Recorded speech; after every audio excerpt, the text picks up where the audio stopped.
go ahead and make sure your VPN is connected. Then from your all programs, go to ArcGIS, and then go to ArcMap. Start your ArcMap. It's going to take a few seconds.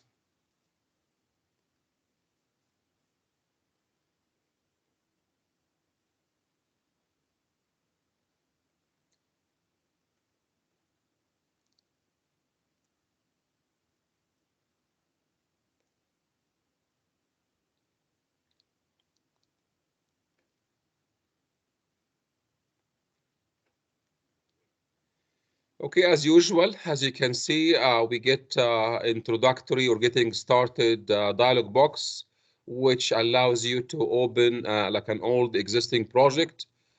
I'm not going to open the old project. I'll just go ahead and cancel. And here we go. We have an empty new project. Now, let me just refresh your memory. As I said, our data that we will use for our exercise today, it's available under GIS-2, wherever you place it on your hard disk. I'm asking you right now, can I import the data right now? Can anybody tell me, can I do that right now? No, we have to connect the folder. Exactly, there. Thank you so much. Yes, you can see here, as Lucas said, there is no folder connection. Very easy. Let's go ahead and create our folder connection by going to my ARC catalog, then click on folder connections, then finally right click and connect to a folder. What I will do is I will just go to where this folder is on my computer. So this PC, C drive, SAT, survey 3 to 5, and then fall 2020 and GIS-2. For you guys, it will be a little bit different. So wherever you placed your GIS file, wherever you decompress your GIS-2, please connect it to that folder. Then hit OK. As you can see, I have another folder connection called GIS-2. And I just need to remind you, if I connected myself before to the folder fall 2020, it means I don't have to do that anymore, okay? Because when I connect myself to an upper level folder, I can see all the subfolders. But hence, I connected myself before to a lower level, like GIS-1, I will not be able to see a folder on the same level. Now, let's go and expand.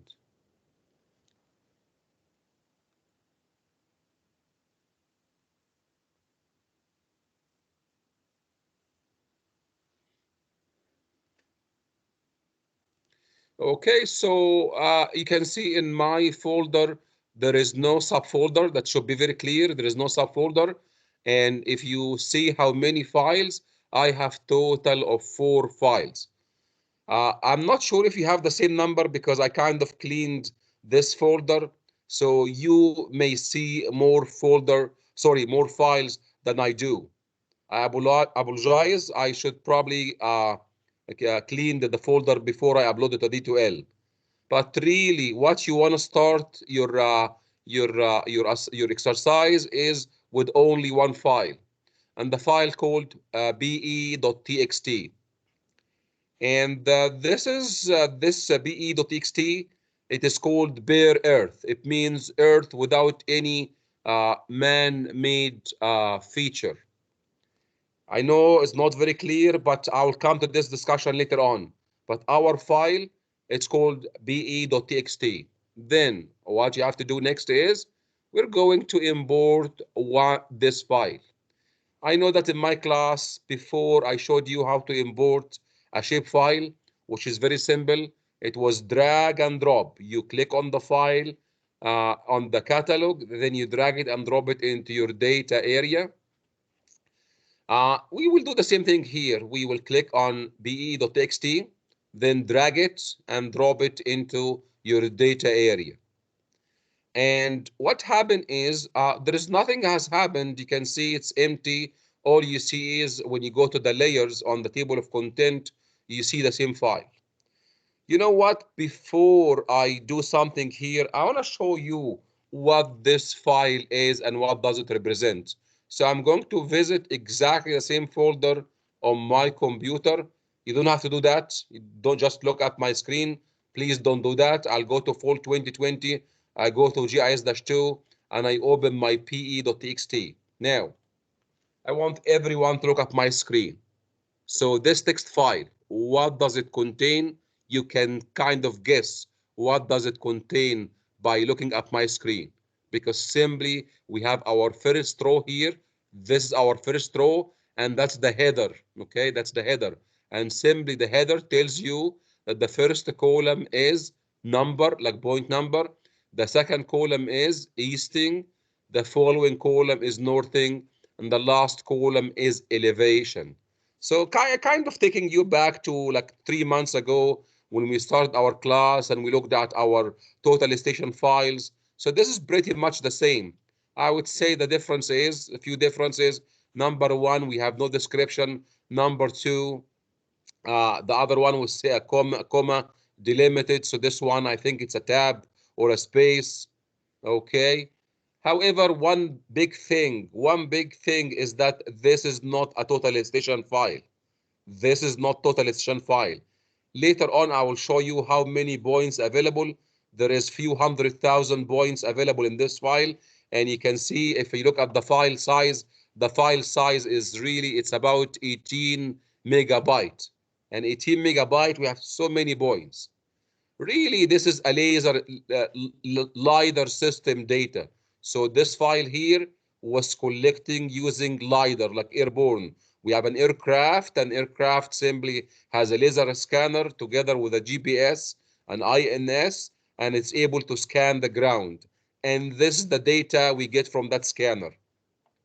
Okay, now you know what is the file, and our job is something very similar to what we've done before. Our job is to visualize the data. We want to post the points into our ARC map. You've done this in Civil 3D, if you remember. I think first few assignments, it was about importing some data from a total sum file.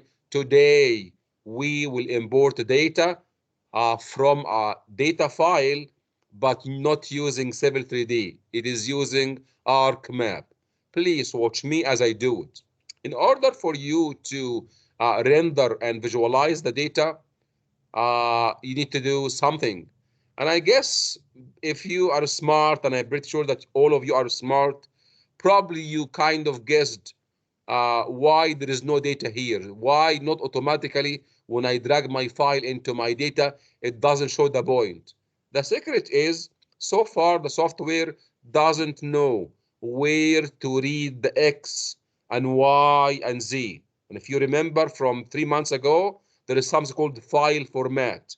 Anyone still remember the word file format from 3 months ago, where you have to tell the software the organization of the data or the column into your data file? Anybody can show the hand and remember the word data file format? Thank you, sir. So that's what we'll do today.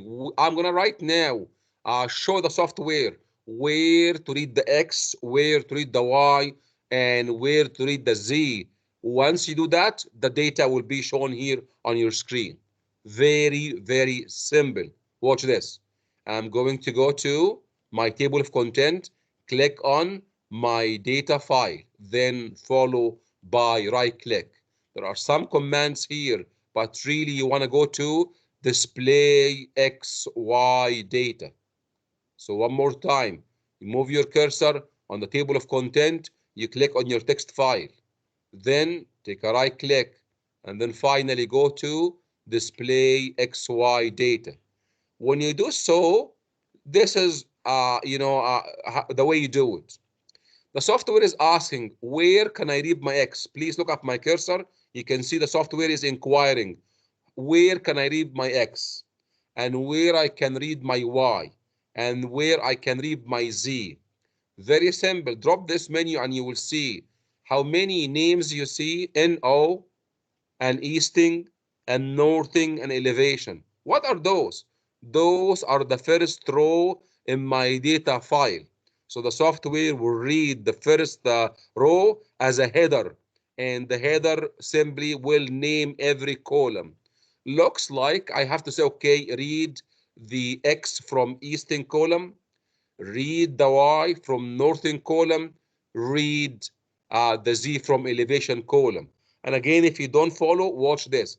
If I click here and I rename all these columns, like let's say Tahir, okay, and then Hassan, and then Northing, I say I replace this one by is, and then best, okay, elevation. You know what happens?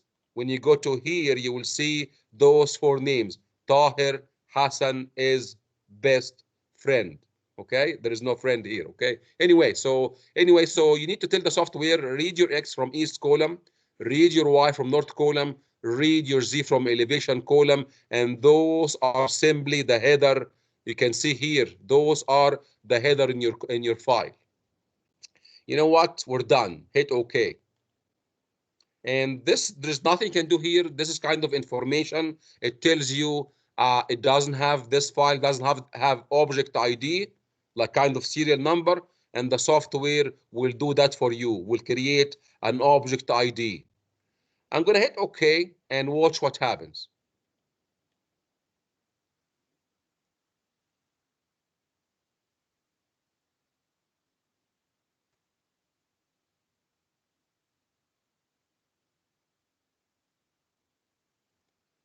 So you can see right now I have my data in, and as I said, because we have many points, laser scanner, the frequency is so high, unlike total station, so you end up with millions and millions of points. So we have many points of the ground. And one thing very important to notice, I want everyone to look at the table of content. Remember, a minute ago, we have only one thing, which is called the text file. Now I can see another file called pe.text.events. And what happened is, as the software displays all the data, it creates a shape file. So this one here is a shape file. Shape file. Excellent. Now, one advice for you is we are going to create so many products today. We are going to go from point into surface, into contour, into so many things. So this will make your computer like very slow. You guys know when you try to turn off one layer, it's as simple as you come here on the table of content, you uncheck. And what it does, it simply hides your layer. And because it hides your layer, your computer will be much faster. Because otherwise, watch this. If I turn my layer again, you can see it takes few seconds until the software is able to render all these points. Because those, as I said, maybe a few 100,000 points. Okay, good idea for you is to turn them off when you don't need them. You know what? For the moment right now, I will just zoom in. So I will just zoom in and show you the density of the points. Okay, so I'll show you right now the density of the points. Okay, you can see the more I zoom in, I'm able to see the points. And I guess I checked the density last year and it's about 1 meter. So between these points here, probably it's an average on 1 meter. You know what? I'll zoom it to the extent now. You know what does it mean, huh? So every one of these points is a data point, like laser scanner, hit the ground, find for you the XYZ. I'm going to go to the extent of my zoom. You can see here, if you go to this toolbox here, which has the handle for pan and then zoom in and zoom out, there is also a globe. And very simple, huh? It zooms to the full extent of your data. Now, since you know what this is, to make my computer faster, I will simply turn off my points. I don't want to see my points. My computer will be way faster. Anybody can remind me what is the next step after we import points into Civil 3D? Now I have my points in XYZ. What did I create from my points once my points are in? Anyone can remember that? Surface. Surface, exactly, a surface, huh? So we will do that right now. We will take our points, connect them in a way, and you know what does it mean, surface, huh?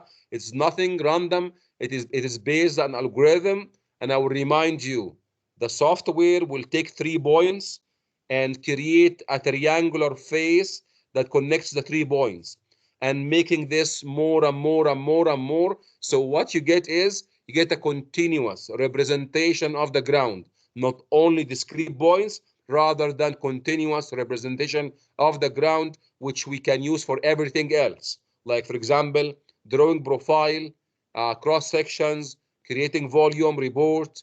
Without the surface, you cannot do any of that.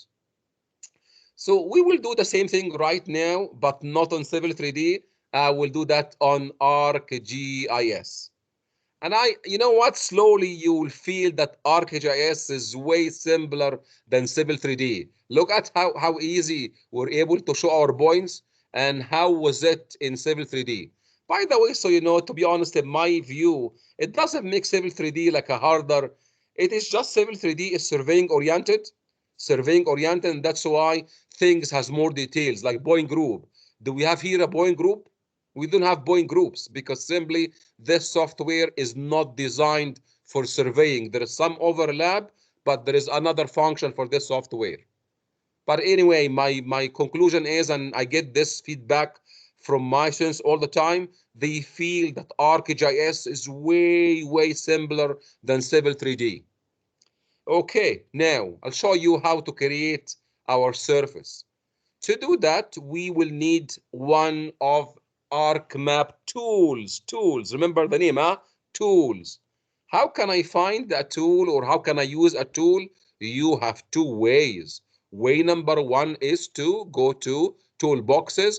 And if you're very intelligent and smart and have big memory, you can know, or you would know, where is the tool that creates for you the surface. For example, is it here under 3D Analyst? Is it here under, you know, for example, triangulated surface? Okay. You know what happens? You don't have to do that. This is painful because no one can memorize where all the tools are. There is a simpler way, if you remember. The simpler way is to go to the search, and all you need to do is know keyword of creating a surface. So our tool here is called create 10. Create 10. And if you remember back in time when I discussed with you Civil 3D, I mentioned the word 10. 10 is short for triangulated irregular network. And you know what does it mean, huh? And why it's this connected to a surface. In Civil 3D, we call it a surface. In ArcMap, we call it a 10, but those are exactly the same thing. Surface and a 10, those are the same thing. Okay, so hit enter as you click on tools, hit enter, and you can see here we got many of them. The one on the top is very much like what I asked, so create 10.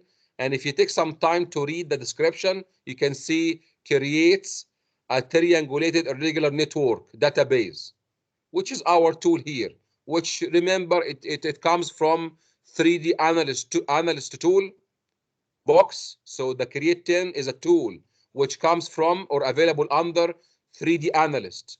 And I need to remind you, if you need to acquire the license, we have done this on the first class. So if you go to customize and you go to customize, go to extensions, make sure you click on 3D Analyst. I wasn't, by the way, so if I try to run, let's do that. Let's try to not to take the license, and let's try to run the tool. Watch this, please. So when you click on the tool while you have no license, the software will complain. Look at the complaint. It says tool not licensed, and you need to acquire the license. So I'm going to hit OK, and please do that. And that's a single time fix. You go to customize, you go to extensions, and make sure that you check 3D Analyst. Right now, once you do this simple process, it allows you to use every single tool under 3D Analyst. Let's do it. So close. Let's try one more time. Create 10. Right now you can see software is happy, no problem. I can right now create a 10. Please watch this. You can see, as I said, the ARC tool is very simple. In most cases, it will have an input and it needs an output name. And this is our case here. We need an input and we have an output, and there is optional, and the optional is the coordinate system. So let me ask you, right on the left side here, the table of content, it has two input. One is the text file and the other one is the shape file. Which one you can guess it will be our input? Can I just take the text file right away into my tool, or should I use the shape file? What do you think? Just guess, huh? What do you think? Any guess? Which one should I use? Should I use the text file or should I use the shape file? I'm not gonna Shape file. bite you. Go ahead. Shape file. Yes, sir, that's true. And the reason why we cannot use the text file is not usable because simply the software doesn't know where is the X and Y and Z. However, once you create the shape file, now we can do that. Watch this. I'm gonna drag and drop my input file. Okay. And before I continue, I need to remind you the input for this tool here, it can be points, it can be line, or it can be polygons. If you remember shape files, they could be points or lines or polygons. Really, what has to have is the Z component. So every every shape file can be acceptable as long as it has elevation. If this file has no elevation, like a Z component, then there is no surface. So you must have a Z. Now, as I need to remind you that do we just hit OK right now, or we need to do something for the output name? Anybody still remember how we run our tool? We always go here and change where we're going to store our output file. I went to GIS-2 and I'll call this one T10, Tahir 10, okay, T10.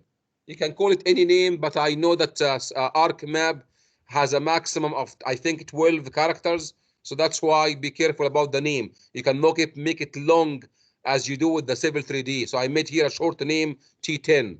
I will say save. And so you know, I'm ready to hit OK. So let's do that. And let's agree on something before I hit OK. And I said it already, but I want to make sure that you understand the installation of the ArcMap on my computer and your computer is not a standalone. It's not a standalone. Where is the license? The license sits on said server. And if we hit all of us OK at the same time, you know what happens? So it means we're sending 16 or 17 requests to the license. I'm not sure, to be honest, it can go through, or some of you may get rejected because we have a limited number of seats on the server license. So some software, it's completely on your computer, so you can do whatever you like, but some other computer, especially for educational institution, the way they purchase the license is a group license. And for example, they purchase 15 seats or 30 seats. Simply, the software will serve the 15 seat, and whoever is extra, it will be simply blocked until the server is free. So please, from going forward, please just let me do it and then do it later, okay, yourself, maybe in a couple of minutes. So I'm going to hit OK right now, and let's see what happens.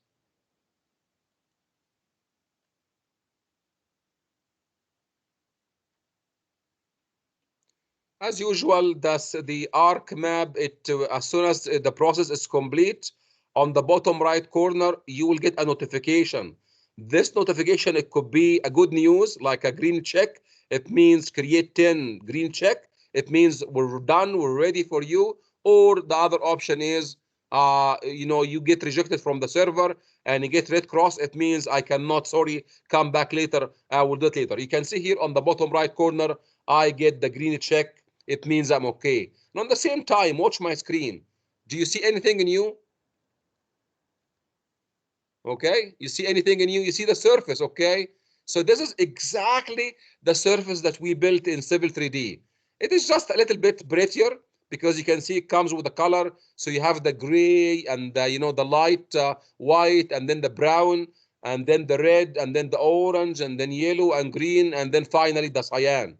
So simply it's kind of banding. So every elevation range is assigned a color. And if you want to know, look at the legend. Okay, it's not a secret. Look at the legend. So the legend tells you if your elevation between 1086 point something to 1091 point something, what happens here is you will get a white color, and that's on the top left corner. And if your elevation is between 1050 point something to 1055 in this range, then all the triangles will be colored with cyan. Now let me ask you, does this remind you of something? Okay, I'll leave it here for a second and I will see your memory. Does this thing remind you something? I know it's not easy.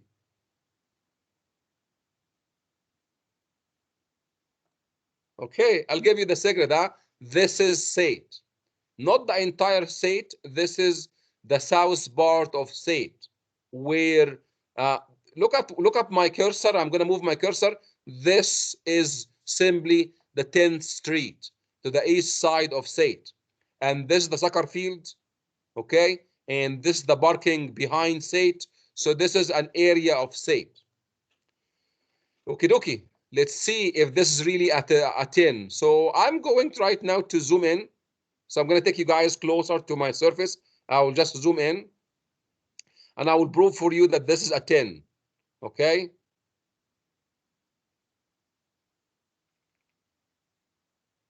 Anybody can give me confirmation that you can see the 10? Watch this. Look at my cursor. Look at the triangle.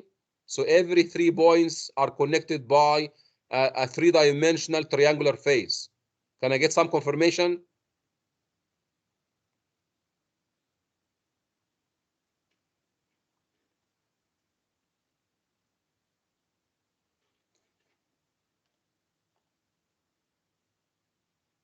You guys see the 10? Okay, perfect. So let's move on and create another product. And I will have a kind of a discussion after we create our next product. Our next product is called Digital Elevation Model. Digital Elevation Model. I'll say it one more time, Digital Elevation Model. And we, same as the 10, we also abbreviate the Digital Elevation Model and we say DEM. DEM. In few minutes, I will come and make some comparison between the DEM and the 10 very shortly. But for now, let's create our digital elevation model, DEM. To do that, another tool. Today, we have a party of tools. We're using so many tools in our class. So we are going right now to convert our 10 into a raster. So watch this. I'm going to use here TIN to raster. And again, just be patient and I'll explain everything.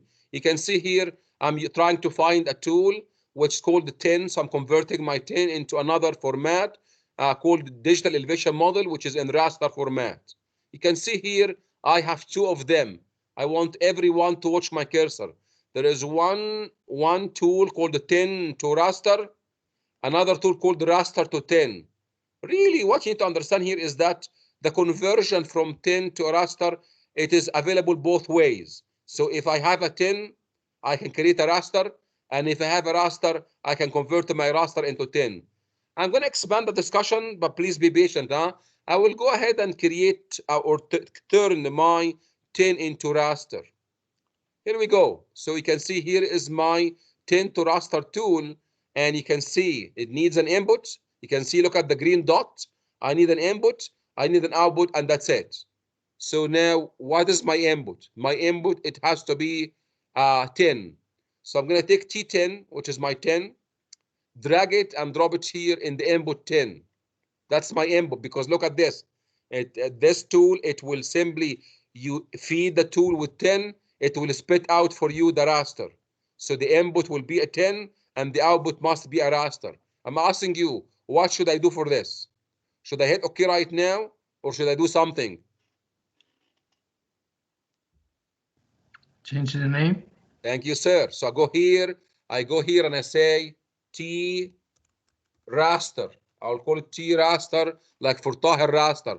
I will save, and everything else is simply optional. You know what? I don't have too much time to explain for you what like everything, but I can say something about this one here. So this one here, going from a 10 to a raster, it involves something called interpolation. Going from 10 to raster, it involves something called interpolation. And interpolation, I bet you some of you, if not all of you, know the meaning of interpolation. Can I get hands to show hands if you know the meaning of interpolation? Interpolation.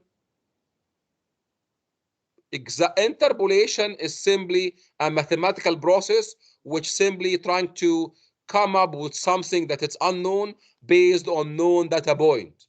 And it works in every single discipline you think of. It works in population, everything. There is interpolation or extrapolation. I think we had little discussion about interpolation and extrapolation in my class back in Civil 3D discussion. Okay, so interpolation is a huge topic. There are many methods. Some of them are here available in the software. Some is called linear interpolation. Some is called nearest neighborhoods. Without again telling you much details, some has advantage and disadvantage. I will go by linear interpolation. And linear interpolation, it means the software will assume a flat three-dimensional face of the 3D triangle to find the elevation of point in the middle. Same as Civil 3D. So I will go always with linear and I will hit OK. Please be patient and don't hit OK. Let me do it first. So at least I can go through. You can do it in a minute.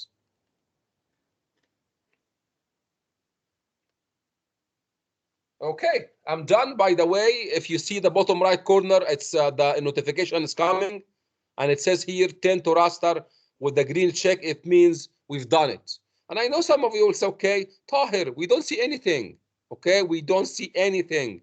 The reason why is simply it's like a layer. Our 10 is hiding the raster on the bottom. It's as simple as you simply turn off your 10. How? Table of content. You uncheck this box. It will simply hide the 10. And what is left for you is right now, this is the raster or digital elevation model. Now, the next discussion is going to be an interesting one. Let's zoom in and see what is the building block of this new thing. Can anybody tell me what is the building block of this new thing? Is it still triangle or something else? Square. Square. And again, it's called the pixel. This is called the pixel. And you can see some of these pixels are dark and some of these pixels are white. Why is that? Can anybody tell me why it's dark and why it's white? Can anybody share with me why do you think some of them, they are white on the top left corner here and some of them, they are dark in the south side? Based on their elevation. Thank you, sir. Look at the legends on the secret. Look at the legend. So here, high, it is 1091. So this one here will look white. And the lowest point, which is 1051 meter, it will be black. Let me ask you, are you getting the same feeling of the 10? Watch this. So I'm going to turn on my 10. Try to understand the topography of this area. And looks the 10 will give you a feeling of what's going on, huh? So it looks like it tells you like there is a road here climbing up until 16th Avenue. There is a soccer field here and so on. Are you able to reconstruct and visualize the same thing using this picture here? Can we do that? I think we can, huh? So you can see here is my 10th Avenue climbing from low elevation to higher elevation. Here is my soccer field and so on. So all I want to say here at this point is we can store our elevation data in two different formats. One, it's called the 10, and the other one's called the DEM. 10 and DEM. And remember, DEM is raster, like a pixelized, like pixels. So every pixel, the color is assigned based on the elevation. Those are not true colors. Those are not true colors. Those are false colors assigned based on elevation on black-white scale. So white is the highest elevation and black is in the lowest elevation. And in between, you get a different level of gray. Now, so far, we've seen two different kind of data structure, I would say that. So I'm going to open this file, which is available on your D2L. And just quickly, I will try to convince you which one is better. Okay. So we have here on the left side, we have our vector, which is 10. So 10 is composed of so many lines, while raster is composed of so many pixels. Those are two different data structures, and some of them, they have some advantage, and some of them, they have disadvantage. Watch this. I will try to do that as best as I can. On the left side, you can see here, probably, you know what? Probably I can download this guy. I guess it's better to open it using my my PDF. So I'm going to download and then open it. I'm sorry, no, this is not the way I want to do it, okay? So Control J, yes, and then show in folder, and then double click on this guy, and now it opens in my PDF blue beam. Now I can show you some arrow. So this one on the left, anybody remembers what we call this guy on the left? 10. That's our 10.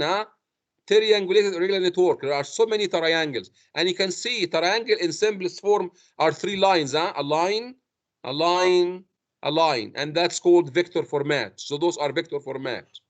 On the other side here, this is our digital elevation model, which is simply pixelized. It's pixel, and the color is assigned based on the elevation. We can store our data either in this format or in this format. So the question is, which one is better? Okay, I'm going to give you the final answer, then I'm going to go into the details. This one here is the best. Okay, the vector format or the 10 is the best.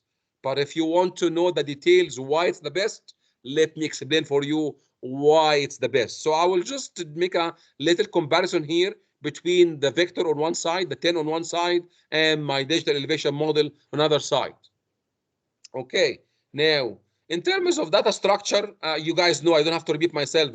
Data structure is simply irregular triangle, smaller, bigger, and so on. On the right side here, it is simply one size pixel over the ground. So an array of points or a square grid. Now, which one is more adaptive to the terrain? Which one is more adaptive? Look, the answer is very simple. Look at this. I'm going to zoom in and you can see, this area here has kind of mixed terrain. So in the middle here is kind of a ridge where the terrain here is very bad. It's very irregular. While in this area, what do you think? In this area, is it bad or flat? Flat. Flat. Okay, so you can see here, this is a very nice example of that the digital elevation model, sorry, the 10 is very adaptive. Whenever the ground is very irregular, so then our triangles are very small and we have many of them. Whenever our area is flat, it means I don't need so many data points. So I can simply make the spacing between the points larger, and I can make a bigger triangle without losing the details of my ground. So you can see here, the 10 is superior in terms of being adaptive to the change of the ground. Now, does this affect my storage? Again, on the other side, pixel size the same. If I show you back here on my ARCGIS and I zoom in, look at this. Whether your ground is flat or not flat, the pixel size is the same. The pixel size doesn't change. It is almost the same size of the square. Now let me ask you, does this help if my 10, I said it's adaptive, it means we can change the size of the triangle to match the roughness of my terrain. Does it help for the storage? Is that helpful? Any thoughts? Any thoughts? Which one you think will need more storage and which one will have less storage? When I say storage, I'm saying megabyte. So if I'm trying to store the same ground or the same terrain, which data model will need less size on your hard disk? I would say 10, because 10 is adaptive. This area here where it's flat, I don't have to have million square small triangle to represent the ground. I can live with bigger triangle. While here in the DEM, you need to have the same size of the pixel. And it doesn't matter whether your ground is flat or whether your ground is very rough. So that's why the 10 requires less storage. Also, in terms of a change, adaptability for changing, like can we delete, can we edit?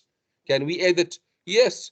If you remember back in time, are we able to edit and delete some of the triangles? Yes, we can. Are we able to swap edges? Yes, we can. So there is lots of flexibility in terms of editing our 10. Do we have the same thing in DEM? No, we don't. It's kind of a given thing, take it or leave it, okay? And so I know some of you will say, okay, this is no brainer. If there are two data structures that one of them is superior to the other, why even people do you look at this digital elevation model here? Why people do that? I'm going to give you the secret right now. The secret is the algorithm. When you write any algorithm, for example, to draw a contour line or maybe estimate volume or anything like that, this algorithm will be simpler, way simpler on a DM model, because it's kind of a matrix. Watch this. So your DM model, just like a matrix, like a rows and columns. If you know what matrix is, it's rows and column. So the algorithm is very simple and it runs very fast. The 10, on the other hand, whether to draw contour lines or maybe estimate volume or profile cross section, this will take a more effort for writing the algorithm, and it will take more time to run the algorithm on your computer. That is the only advantage of the digital elevation model. It is a simple structure like rows and columns, and the algorithm is so simple and it runs faster on your machine. Okay, you know what? I think that's enough information. I'm going to open the floor for questions and then we can take a break. Any question for now? Any question for now? If no question, then I will take a break for 10 minutes. We'll come back here at 1:03. Thank you so much. I have problem with the license. So when I select customize and go to customize mode, select 3D analyze, it asks me to open a file for that. So I don't know where's that file. So do you see my screen? I'll do it one more time. So you're saying that when you go to extensions and then you click here on 3D analyst, correct? Yes. And then hit close. What it does, it asks you for a file. Where was the first one? Did you start from customize? Customize extensions. Oh, okay. I'll try it again. Thank you. No problem. Okay, we'll see you after 10 minutes. So we'll see you back here 1:03. Thank you.